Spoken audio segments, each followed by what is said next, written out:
यीशु को जिसने जाके छुआ है അവരെല്ലാം സൗഖ്യമായിട്ടുണ്ട്. वो सब लोगों ने चंगाई पाई യേശു ആരെ തൊട്ടിട്ടുണ്ടോ और यीशु ने जिसको छुआ है അവരെല്ലാം സൗഖ്യമായിട്ടുണ്ട്. वो सब लोगों ने छुटकारा ഇന്ന് पाया പകൽ ഹല്ലേലൂയ യേശുവിന്റെ അടുത്ത് നിങ്ങൾ വന്നെങ്കിൽ अगर आप आज यीशु के सामने आए हैं तो ഒരു വിടുതൽ പ്രതീക്ഷിച്ച് എവിടെ ഇരിക്കാവൂ. एक छुटकारा को अनुभव करने के लिए आप तैयार हो जाएं അനുഗ്രഹം പ്രതീക്ഷിച്ച് എവിടെ ഇരിക്കാവൂ. एक हालेलुया छुटकारा पाने के उस चाह से आप यहाँ पे बैठे യേശുവിന്റെ പ്രത്യേകത मेरे यीशु का एक हालेलुया उसका एक स्पेशलिटी അവൻ എവിടെയെങ്കിലും വന്നാൽ वो कहीं पे भी जब आते हैं तो കാഴ്ചക്കാരനായി നിൽക്കുന്നില്ല. वो कहीं पे भी आकर ऐसे यूं ही खड़ा नहीं रहता है देखते ही खड़ा रहता എവിടെയെങ്കിലും വന്നാൽ അഭിപ്രായം പറഞ്ഞുകൊണ്ട് മാറി നിൽക്കത്തില്ല. वो कहीं पे भी आकर ऐसे हालेलुया बातों पे ऐसे ही बोलकर खड़ा नहीं रहता യേശു ഉള്ളിടത്ത് അത്ഭുതമുണ്ട്. जहाँ पे यीशु है वहाँ पे छुटकारा യേശു ഉള്ളിടത്ത് വിടുതലുണ്ട്. जहाँ पे यीशु है वहाँ पे चंगाई യേശു है ഉള്ളിടത്ത് അനുഗ്രഹമുണ്ട്. जहाँ पे यीशु है वहाँ पे യേശു हालेलुया अनुग्रह ഉള്ളിടത്ത് है സന്തോഷമുണ്ട്. जहाँ पे यीशु है वहाँ पे യേശു खुशी है യേശു ഉള്ളിടത്ത് സൂപ്പർ നാച്ചുറൽ ഉണ്ട്. जहाँ पे यीशु है वहाँ पे सुपर नेचुरल कार्य होते हैं വിശ്വസിക്കുന്നവർ കരമടിച്ച്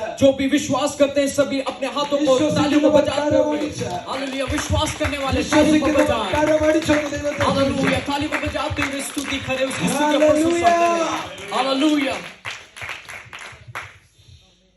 നിങ്ങൾക്കൊക്കെ ഹൈഫൈ കൊടുക്കാൻ അറിയാമോ? आप लोगों को हाई फाई देना आता है क्या അടിങ്ങനെ ഒരു ഹൈഫൈ കൊടുത്തിട്ട് പറ യേശു ഉള്ളിടത്ത് അത്ഭുതമുണ്ട്. एक हाई फाई दूसरे को देखकर बोले कि जहाँ पे यीशु मसीह है वहाँ पे छुटकारा है ഹലോ हेलो जोर से कहना ജോർജ് പോരാ പോരാ പോരാ ये काफी नहीं है जोर से बोले जहाँ पे यीशु मसीह है वहाँ पे छुटकारा है ഒരു ഹൈഫൈ കൊടുത്ത് പറഞ്ഞേ एक हाई फाई देख के बोले कि जहाँ यीशु मसीह है वहाँ पे छुटकारा है जहाँ यीशु मसीह है वहाँ पे अद्भुत कार्य है യേശു ഉള്ളിടത്ത് അത്ഭുതമുണ്ടെന്ന് നിങ്ങൾ പറഞ്ഞോ? आपने बोला ना कि जहाँ पे यीशु मसीह है वहाँ पे अद्भुत कार्य है ഇനി ഒന്നുകൂടെ പറയണം. आप दोबारा कहें എന്റെ ബൈബിൾ പറയുന്നു मेरा बाइबल कहती है രണ്ടോ മൂന്നോ പേർ എന്റെ നാമത്തിൽ എവിടെ കൂടിയാലും അതിന്റെ നടുവിൽ യേശു ഉണ്ട്. जहाँ 2 या 3 जन इकट्ठे होते हैं खुदावंद कहते हैं मैं उसके बीच में मौजूद हूँ അങ്ങനെയെങ്കിൽ ഇത്രയും പേര് നമ്മൾ ഇവിടെ കൂടിയിട്ടുണ്ട്. अगर ऐसा है तो हम इतने लोग यहाँ पे उपस्थित हैं നമ്മുടെ നടുവിൽ യേശു ഉണ്ട്. हमारे बीच में खुदावंद है ഒന്നുകൂടെ ഹൈഫൈ കൊടുത്തിട്ടുണ്ട്. നമ്മുടെ നടുവിൽ യേശു ഉണ്ട്. एक और बार हाई फाई दे के बोले यीशु मसीह हमारे बीच में നമ്മുടെ है നടുവിൽ യേശു ഉണ്ട്. हमारे बीच में खुदावंद है നമ്മുടെ നടുവിൽ യേശു ഉണ്ട്. हमारे बीच में खुदावंद है നമ്മുടെ നടുവിൽ യേശു ഉണ്ട്. हमारे बीच में यीशु मसीह है യേശു ഉള്ളിടത്ത് അത്ഭുതമുണ്ട്. जहाँ यीशु मसीह है वहाँ पे छुटकारा യേശു है ഉള്ളിടത്ത് നിറവുണ്ട്. जहाँ पे यीशु मसीह है वहाँ पे भरमाव है യേശുവിനെ കുറിച്ച് ബൈബിൾ പറയുന്നു यीशु मसीह के बारे में वचन बताती है അവൻ നിറയ്ക്കുന്നതിന്റെ നിറവാ. वो भरने वाला खुदावंद है അപ്പൊ അവന്റെ നിറവ് ഈ ഹോളിനകത്തുണ്ട്. उसका भराव इस हॉल के अंदर ആ है നിറവ് നിങ്ങളുടെ മേൽ വെളിപ്പെട്ട് വരും. वो जो उसका जो भराव है നിങ്ങളുടെ കുടുംബത്തിൽ വെളിപ്പെട്ട് വരും. आपके जीवन में आपके परिवार के जीवन में आएगा നിങ്ങളുടെ കുഞ്ഞുങ്ങളുടെ മേൽ വെളിപ്പെട്ട് आपके വരും. बच्चों के ऊपर आएगा നിങ്ങളുടെ ജോലി മേഖലയിൽ വെളിപ്പെട്ട് आपके വരും. जॉब में आ सकता है നിറയ്ക്കുന്നവന്റെ നിറവാണ് അവൻ. वो भरने वाला खुदावंद है അവന്റെ നിറവ് നിങ്ങളുടെ മേൽ നിങ്ങളുടെ കുടുംബത്തിന്റെ മേൽ വെളിപ്പെട്ട് വരും. जो भरने वाला खुदावंद है वो भरता है वो भराव खुदावंद आपके जीवनों में देगा ഇന്ന് പകൽ ആ നിറവ് അനുഭവിച്ചു മടങ്ങണം. वो हालेलुया उस हालेलुया भराव को हालेलुया आप अनुभव करें ഹല്ലേലൂയ. हालेलुया ആ നിറവ് അനുഭവിക്കണമെങ്കിൽ वो भराव को अगर आपको महसूस करना है तो നമ്മൾ സ്തുതിക്കുന്നവരായിരിക്കണം. हम स्तुति करने वाले होने चाहिए സ്തുതിച്ചാൽ സ്ഥിതി മാറും. अगर हम स्तुति करेंगे तो हमारे हालेलुया चेंजेस होंगे അങ്ങനെയല്ലേ പരിസ്ഥിതി ബദലായി. परिस्थितियां बदलेंगी ഞാൻ യുപി പോകുമ്പോ പറയുമ്പോ കേട്ടിട്ടുണ്ട്. जब मैं यूपी में जाता हूँ काफी बार मैंने सुना है ഇത് പറയുമ്പോ അവരങ്ങനെ പറയാറ് പരിസ്ഥിതി ബദലായി അങ്ങനെ കണ്ടാവും. परिस्थितियां बदल जाती हैं आमीन സ്തുതിച്ചാൽ സ്ഥിതി മാറും. जब आप स्तुति करेंगे तो परिस्थितियां बदलेंगी അപ്പൊ അടുത്തിരിക്കുന്നവർക്ക് ഒന്നുകൂടെ ഹൈഫൈ കൊടുത്തു പറ സ്തുതിച്ചാൽ സ്ഥിതി മാറും. एक और बार हाई फाई अपने अड़ोस पड़ोस में हाई फाई दे के कहें कि हालेलुया स्तुति करेंगे तो परिस्थितियां बदल ഇവിടെ जाएंगी വന്നിരുന്ന് ഉറങ്ങിയാൽ സ്ഥിതി മാറത്തില്ല. यहाँ पे बैठकर सोने से परिस्थिति नहीं बदलेगी ഇവിടെ മലയാളിയുടെ ഭാഷ പറഞ്ഞാൽ കോട്ടുവായിട്ടോണ്ടിരുന്ന സ്ഥിതി മാറത്തില്ല. अगर हम मलयाली साउथ इंडियन भाषा में अगर बोलें तो अगर हालेलुया अपने വിട്ടാരെ. यौनिक आमीन कर बैठने से कुछ नहीं चलेगा, ഹല്ലേലൂയ. പക്ഷേ നീ ഹല്ലേലൂയ. സ്തുതിച്ചോണ്ടിരുന്നാൽ लेकिन आप स्तुति करते बैठेंगे तो സ്ഥിതി മാറ്റുന്ന ഒരു ദൈവമുണ്ട്. आपकी परिस्थितियों को बदलने वाला ഇന്ന് खुदा രാത്രിയും അവൻ ഇവിടെ വന്നിട്ടുണ്ട്. आज इस शाम के समय वो आया है. നീ സ്തുതിച്ചു തുടങ്ങുമ്പോൾ आज आप अगर स्तुति के साथ हालेलुया रहेंगे तो സ്തുതികളിൽ മേൽ വസിക്കുന്നവൻ, वो स्तुति के ऊपर विराजमान സ്തുതികളിൽ परमेश्वर, മേൽ വസിക്കുന്നവൻ वो स्तुति के सिंहासन में സ്തുതിയുടെ विराजमान, മേൽ ഇറങ്ങി വരാൻ वो स्तुति के सिंहासन में विराजमान वो प्रभु, സ്തുതികളിൽ മേൽ വസിക്കുന്നവൻ वो स्तुति के सिंहासन में നിന്റെ സ്തുതികളിൽ विराजमान, മേൽ ഇറങ്ങി വരാനിടയായോ? वो स्तुति के सिंहासन में विराजमान അവൻ प्रभु, ഇറങ്ങി വന്ന वो आपके स्तुति के ऊपर നീ विराजमान ഏത് होगा. വിഷയത്തിലാണോ ഭാരപ്പെടുന്നത് आप जिस विषय के ऊपर हालेलुया आप ആ व्याकुल हैं, വിഷയത്തെ അവൻ തൊടാനിടയാകും. उस विषय के ऊपर वो हालेलुया वो छूने के लिए ഏത് वो तैयार हो जाएगा. മേഖലയിലാണോ നീ സകല അനുഭവിക്കുന്നത് जिस विषय के ऊपर आप उदास हैं, അവിടെ ദൈവത്തിന്റെ वहां കരവറങ്ങാനിടയാകും. पे खुदावन का छुटकारा आने അവിടെ शुरू हो ദൈവത്തിന്റെ जाएगा. പ്രവൃത്തി നീ കാണാൻ वहां पे തുടങ്ങും. आप परमेश्वर के बदलाव को आप देखना शुरू कर दोगे. ആരാധനയ്ക്ക് വരുമ്പോൾ സ്തുതിക്കണം. आराधना में आते समय आपको स्तुति करना चाहिए. ഹല്ലേലൂയ. നിങ്ങളുടെ വീട്ടിൽ നിങ്ങൾ സ്തുതിക്കണം. आपके घर में आपको स्तुति करने की जरूरत നിങ്ങളുടെ है. ഓഫീസിൽ പോകുമ്പോൾ ഉറക്കെ സ്തുതിക്കാൻ പറ്റത്തില്ലെങ്കിലും ആത്മാവിൽ जब സ്തുതിച്ചോണ്ടിരിക്കണം. आप ऑफिस में जाते हैं तो वहां पे जोर से आप स्तुति नहीं कर पाते, लेकिन आप मन के अंदर आप स्तुति कर सकते വലിയ हैं. ചേഞ്ച് നിങ്ങൾക്ക് കാണാൻ കഴിയും. आप ये जब चीजें करेंगे तो एक बड़ा बदलाव आपकी जिंदगियों में आप देखने को വലിയ मिलेगा. ദൈവപ്രവർത്തികൾ നിങ്ങൾക്ക് കാണാൻ एक കഴിയും. नया चमत्कार को आप देख सकते हैं. ഹല്ലേലൂയ. हालेलुया. നമുക്കൊരു സുപരിചിതമായ ഒരു വാക്യം വായിക്കാം. हम सभी को जान परिचित एक वचन को हम देखेंगे. ഒരു നീളമുള്ള വാക്യം എന്തായാലും ഒന്ന് വായിക്കണം. एक बड़ा अध्याय है, लेकिन फिर भी हम देखेंगे. നമുക്കെല്ലാവർക്കും അറിയാവുന്നതാണ്. हम सभी को आता है. മത്തായിയുടെ സുവിശേഷം 14 അധ്യായം അതിന്റെ 13 മുതൽ 21 വരെ. मत्ती रचित सुसमाचार उसका 13ാമത്തെ വാക്യം മുതൽ 14 അധ്യായം 13ാമത്തെ വാക്യം മുതൽ 21 വരെ. मत्ती रचित सुसमाचार 14 अध्याय और उसका 13वां पद. जब यीशु ने यह सुना तो नाव पर चढ़कर वहां से किसी सुनसान जगह एकांत में चला गया और लोग यह सुनकर नगर नगर से पैदल उसके पीछे हो लिए. उसने निकलकर बड़ी भीड़ देखी और उन पर तरस खाया और उसने उनके बीमारों को चंगा किया. जब सांझ हुई तो उसके चेलों ने उसके पास आकर कहा, यह तो सुनसान जगह है और देर हो रही है. लोगों को विदा किया जाए कि वे बस्तियों में जाकर अपने लिए भोजन मोल ले. यीशु ने उनसे कहा, उनका जाना आवश्यक नहीं, तुम ही इन्हें खाने को दो. उन्होंने उससे कहा, यहाँ हमारे पास 5 रोटी और 2 मछलियों को छोड़ और कुछ नहीं है. उसने कहा, उनको यहाँ मेरे पास ले आओ. तब उसने लोगों को घास पर बैठने को कहा और उन 5 रोटियों और 2 मछलियों को लिया और स्वर्ग की ओर देखकर धन्यवाद किया और रोटियां तोड़ तोड़ कर चेलों को दी और चेलों ने लोगों को.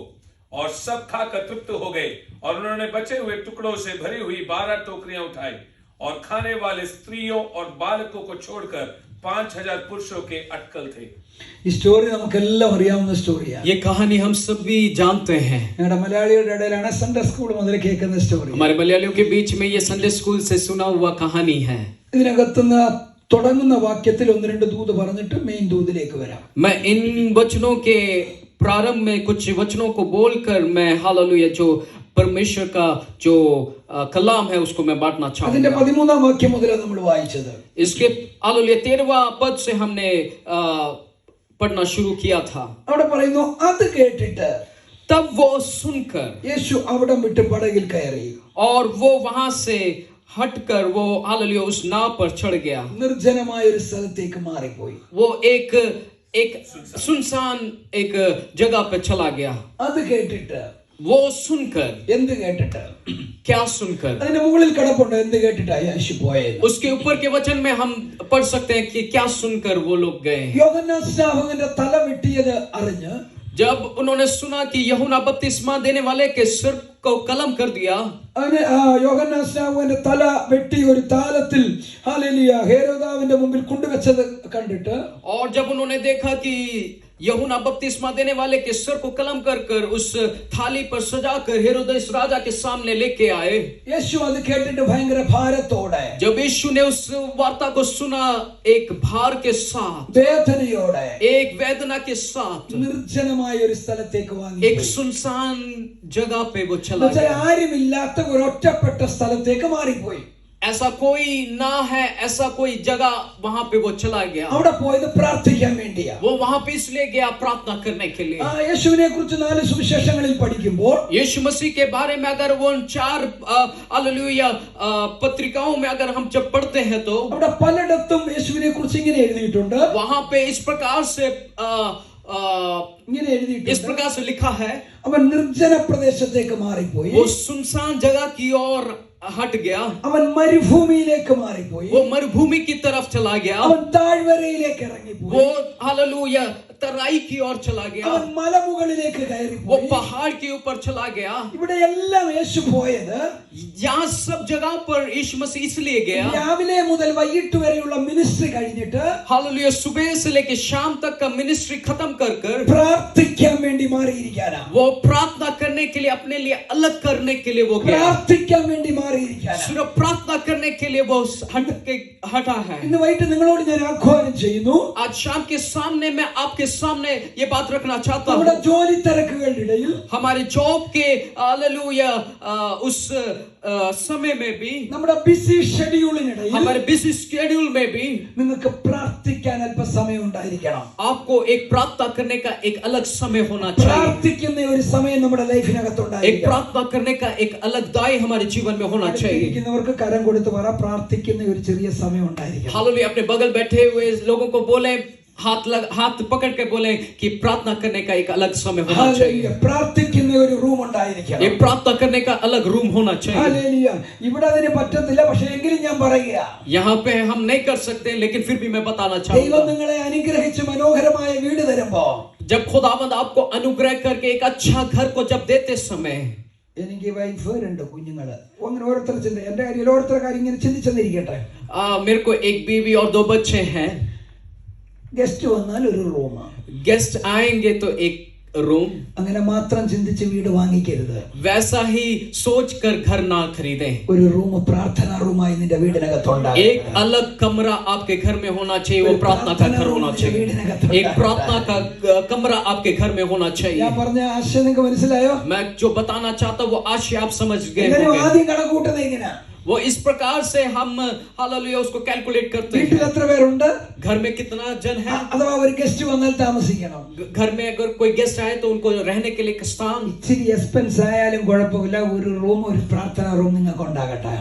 थोड़ा सा खर्चा ज्यादा हो जाए कोई बात नहीं, लेकिन आप जब नया घर आप खरीदते समय एक प्रार्थना का एक अलग कमरा आपके लिए होना चाहिए। പാസ്റ്റർ ഞങ്ങൾ വീട് മേടിച്ചു പോയി.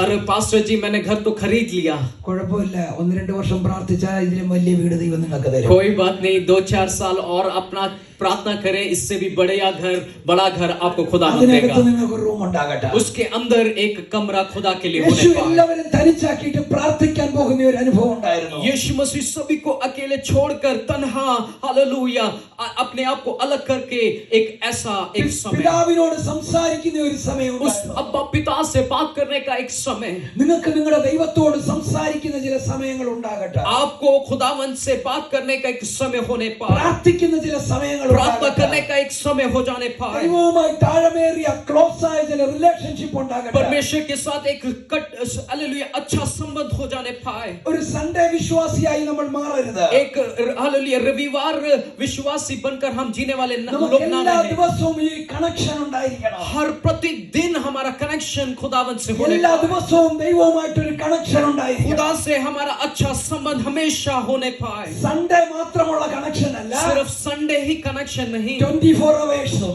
24 घंटे 365 ഡേയ്സും 365 दिन നീയും നിന്റെ യേശുവും തമ്മിൽ ഒരു ബന്ധമുണ്ടായിരിക്കണം. तेरे और खुदा के बीच में एक अच्छा संबंध होना അങ്ങനെ चाहिए। വരുമ്പോഴാണ് നിന്റെ സ്പിരിച്വൽ ലൈഫ് സ്ട്രോങ് ആകുന്നത്. जब ऐसे आप करेंगे तभी आपका स्पिरिचुअल लाइफ में एक बढ़ोतरी നിന്റെ होगा। സ്പിരിച്വൽ ലൈഫ് സ്ട്രോങ് ആയാൽ आपका स्पिरिचुअल लाइफ जब आप स्ट्रांग हो जाएंगे നിന്റെ ഫൈനാൻഷ്യൽ മേഖലയും സ്ട്രോങ് ആകും. आपका फाइनेंशियल हालेलुया जो स्टेटस है वो भी हालेलुया स्ट्रांग होने നിന്റെ लगेगा। ആരോഗ്യം സ്ട്രോങ് ആകും. आपका हेल्थ हालेलुया स्ट्रांग हो जाएगा। നിന്റെ ബാക്കി സമസ്ത മേഖലകളെയും ദൈവം സ്ട്രോങ് സ്ട്രോങ് और ആക്കും. आपकी बाकी सारे जितने भी एरियाज है वहां पे खुदावंद कार्य करने അതുകൊണ്ട് शुरू നിന്റെ कर देगा. സ്പിരിച്വൽ ലൈഫ് എപ്പോഴും സ്ട്രോങ് ആയിരിക്കണം. आपका हमेशा स्पिरिचुअल लाइफ स्ट्रांग होना അത് चाहिए. ഞായറാഴ്ച കൊണ്ട് वो ഒതുങ്ങുന്നതായിരിക്കും. सिर्फ संडे से ही खत्म होना नहीं चाहिए. എല്ലാ ദിവസവും ദൈവവുമായിട്ടൊരു ബന്ധം. दिन प्रतिदिन खुदा से एक संबंध. എന്നോട് ചോദിച്ചാൽ ഞാൻ പറയും, अगर आप मुझसे पूछे तो मैं बताना चाहूंगा, എല്ലാ ദിവസവും ബൈബിൾ ഒരു 5 അധ്യായം വായിക്കണം. हालेलुया, प्रतिदिन हालेलुया हालेलुया एटलीस्ट 5 अध्याय आप पढ़ना जरूरी है. അയ്യോ പാസ്റ്റർ, ഞങ്ങൾക്ക് 10 മിനിറ്റ് വരെ പ്രാർത്ഥിക്കാൻ സമയം കിട്ടുന്നില്ല. अरे पास्टर जी, हमें तो 10 मिनट भी प्रार्थना करने को नहीं मिलता. നൈറ്റ് കഴിഞ്ഞ് പിന്നെ ഡേ കഴിഞ്ഞ നൈറ്റ്. हमें नाइट ड्यूटी है, उसके बाद नाइट ड्यूटी के बाद फिर डे ड्यूटी है. 2 അധ്യായമെങ്കിലും വായിക്കണം. एटलीस्ट 2 अध्याय आप जरूर पढ़ें. 5 അധ്യായം വായിക്കാൻ പറ്റിയാൽ നല്ലത്. अगर 5 अध्याय आप पढ़ते हैं तो बहुत बड़ी बात है. ഇനി വായിക്കുമ്പോൾ ശ്രദ്ധിക്കേണ്ട ഒരു കാര്യം, जब आप पढ़ते हैं तो एक ध्यान रखने की एक നമ്മുടെ बात है. പലരും വായിക്കുന്നത് ഇപ്പൊ പിന്നെ ബൈബിളും വേണ്ട, മൊബൈലിലുണ്ട്. अब तो बाइबल की भी जरूरत नहीं है, अब तो मोबाइल में भी है. നമ്മളിങ്ങനെ വലിയ ബുക്സ് ഒക്കെ വായിക്കുന്നവരും. हाँ, हम तो ऐसे विज्ञानी लोग हैं कि हम बड़े बड़े किताब पढ़ने वाले लोग. നോവൽ വായിക്കുന്നവരും. हम नॉवल पढ़ते हैं, അങ്ങനെ വായിക്കരുത്. वैसे नहीं पढ़ना है. ബൈബിൾ എപ്പോൾ നിങ്ങൾ വായിച്ചാലും जब भी आप वचन को पढ़ें, നിങ്ങൾക്ക് കേൾക്കത്തക്കോണം വായിക്കണം. आप ऐसे पढ़ें कि आप सुन सके ആ उसको. സൗണ്ട്, നിങ്ങൾ വായിക്കുന്ന സൗണ്ട് നിങ്ങൾ കേൾക്കണം. जो आप पढ़ते हैं उन वचन को, आप उस साउंड को आप सुनने लायक ऐसा आप पढ़ें. എന്റെ ബൈബിൾ പറയുന്നു, मेरा बाइबल इस प्रकार से बताती ഈ है, വചനം വായിക്കുന്നവനും आप वचन को पढ़ने वाले, കേൾക്കുന്നവനും सुनने वाले, ഭാഗ്യവാൻ. हालेलुया भाग्यवान അവന് है. നന്മ വരും. हालेलुया, आपके जीवन में एक अच्छा भलाई को, അവന് നന്മ വരും. वो भलाई को लेके आता ഈ है. വചനം വായിക്കുന്നവനും जब वो वचन पढ़ने वाला, കേൾക്കുന്നവനും सुनने वाला ഭാഗ്യവാൻ. भाग्यवान അവന് है. നന്മ വരുമെന്ന്. उसके जीवन में भलाई को लेके നിങ്ങൾ आता है. വായിക്കുന്ന വചനം जो आप जो पढ़ते हैं उस वचन നിങ്ങൾ को കേൾക്കത്തക്കോണം വായിക്കണം. ऐसे पढ़ें कि आप उसको सुन सकें. അങ്ങനെ നിങ്ങൾ വായിക്കുമ്പോൾ अगर आप उस प्रकार से अगर आप पढ़ते ദൈവത്തിന്റെ हैं, പ്രവൃത്തികൾ നിങ്ങളുടെ വീടിനകത്ത് കാണാൻ പറ്റും. आप परमेश्वर की हालेलुया एक हालेलुया छुटकारे को आप देखने को लगेंगे. ഈ വചനത്തെ കുറിച്ച് യോഹന്നാൻ പറയുന്നു, इस वचन के विषय में യോഹന്നാൻ इस प्रकार से कहता है. യോഹന്നാന്റെ സുവിശേഷം 1:1 ഇങ്ങനെ പറയുന്നു, യോഹന്നാൻ रचित सुसमाचार उसका 1 अध्याय उसका 1 पहला पद इस प्रकार से कहती ആദിയിൽ है, വചനം ഉണ്ടായിരുന്നു, आदि में वचन था വചനം ദൈവത്തോട് और കൂടെയായിരുന്നു, वचन परमेश्वर के साथ था വചനം ദൈവമായിരുന്നു. और वो वचन परमेश्वर था. അപ്പൊ ഈ വചനം എന്തുവാ? ये वचन क्या है? ദൈവമാണ്. ये परमेश्वर है. ആദിയിൽ വചനം ഉണ്ടായിരുന്നു, आदि में वचन था വചനം ഹല്ലേലൂയ ദൈവത്തോട് കൂടെയായിരുന്നു, और वचन परमेश्वर के साथ था വചനം ദൈവമായിരുന്നു. और वचन परमेश्वर था. അപ്പൊ നിങ്ങൾ പറയുമ്പോ, जब आप बोलते വചനം समय പറയുമ്പോ और जब आप वचन बोलते അത് समय നിങ്ങളുടെ വീടിനകത്ത് ചലിക്കുകയാ. वो आपके घर के अंदर कार्य कर रहा है. വിഷയത്തെ അത് തൊടുകയാ. आप एक अभिषेक को हाथ നിങ്ങളുടെ लगा रहे हैं. സാഹചര്യങ്ങളെ അതിന് മാറ്റിമറിക്കാൻ आप अपने കഴിയും. समस्या को हटा रहे നിങ്ങളുടെ हैं. പ്രതിസന്ധികളെ അതിന് आप മാറ്റിമറിക്കാൻ अपनी കഴിയും. परिस्थितियों को हालेलुया हटा ഈ रहे हैं. വചനത്തെ കുറിച്ച് ബൈബിൾ പറയുന്നു, इस वचन के अनुसार ഇത് ജീവനുള്ളതാ, ये वचन बताती है ഇത് जीवन ചൈതന്യമുള്ളതാ, हालेलुया, ये हालेलुया जीवन देने वाला ഇത് वचन. വായിക്കുന്നവൻ ഭാഗ്യവാനാ, इसको पढ़ने वाला भाग्यशाली അവന് है. നന്മ വരും, उसके जीवन में अनुग्रह आता അവന് है. ജീവനെ കൊണ്ടുവരും, वो जीवन को लेके आता അവൻ है. ഉയർപ്പിനെ കൊണ്ടുവരും, वो एक हालेलुया पुनरुत्थान को लेके आता है. അവന്റെ സ്ഥിതി മാറ്റും, उसकी स्थिति को वो बदलता അവന്റെ है. സാഹചര്യങ്ങൾ മാറ്റും. उसके हालेलुया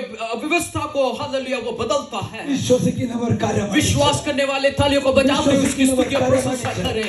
विश्वास करने वाले हालेलुया अपने मुख को खोलते हुए उसका धन्यवाद करें. ദൈവത്തെ സ്തുതിച്ച് थोड़ी देर उसको धन्यवाद करें. ശക്തിയോടെ हालेलुया अपने मुख को खोलते हुए उसकी स्तुति और प्रशंसा करें. और शक्ति के साथ ശക്തിയോടെ तालियों को बजाते हुए उसकी स्तुति और प्रशंसा करें. और शक्ति के साथ നിങ്ങളുടെ ഫാമിലിയാണോ? ഒന്ന് എഴുന്നേറ്റെ. आप दोनों परिवार खड़े हो जाएं. പരിശുദ്ധാത്മാവിനോട് പറയുന്നു, पवित्र आत्मा मुझसे इस प्रकार से ഒരു कहती है, വലിയ ദൈവപ്രവൃത്തി നിങ്ങളെ കൊണ്ട്